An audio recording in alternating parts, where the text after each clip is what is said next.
Hi, and welcome to the Seven Thunders video series. Today we're going to meet the mighty angel of Revelation 10.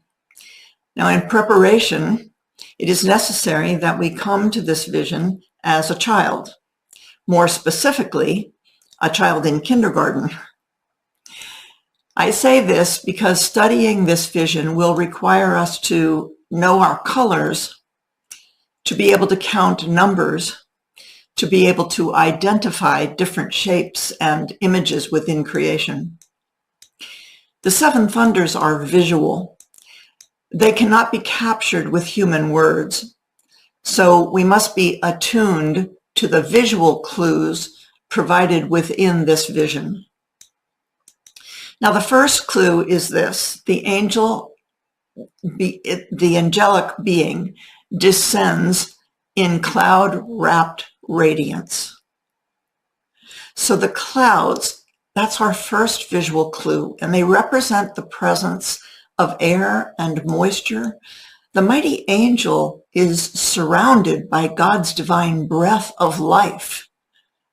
And that's what the seven thunders are all about. Next, the angel is described as having a rainbow over his head. This is the second visual clue. The seven thunders will be full of light and color. And more than that, the rainbow reminds us of the first covenant made between God and all creatures on earth. The seven thunders will be for all peoples, nations, languages, and kings. Now, the third visual clue is the angel's face. It shines like the sun, which is the greater temporal light that governs the day. So the seven thunders will provide us with a greater government of light. Number 4, his legs are like fiery pillars. This is the fourth clue, which reminds us of the pillar of fire that guided the Israelites by night in Exodus 13:17-22. It also reminds us of the tongues of fire that appeared at Pentecost, when suddenly God's Spirit purified people's lips so that everyone could understand what was prophesied in Acts 2:1-13. So the seven thunders will speak through and about fiery pillars. Now, the fifth visual clue is given when the angel places his right foot on the sea. And the sixth visual clue is given when the angel places his left foot on the land. So the seven thunders will speak through and about the whole of creation. But notice the pattern. 6 different images of creation are featured in the description of this mighty angel. But the seventh visual clue is the duplicate image of the fiery pillar. As mentioned in the first video, it is typical for the pattern of sevens to feature 6 of one type, while the seventh is unique in some small way. But there will be 7 images in all.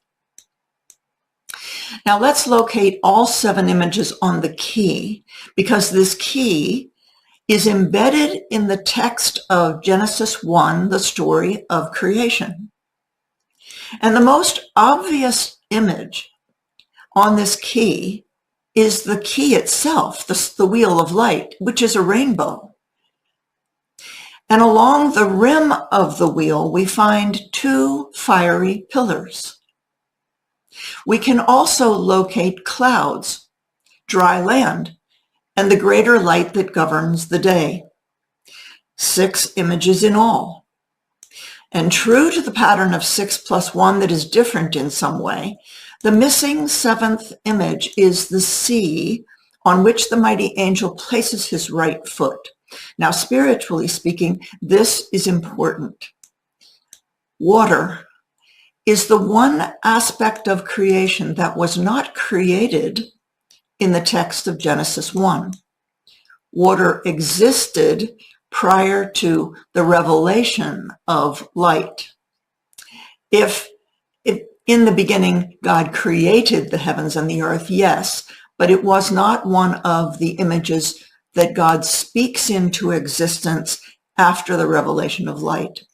Now, water is life, and the Spirit of God moved about over those waters before God said, "Let there be light."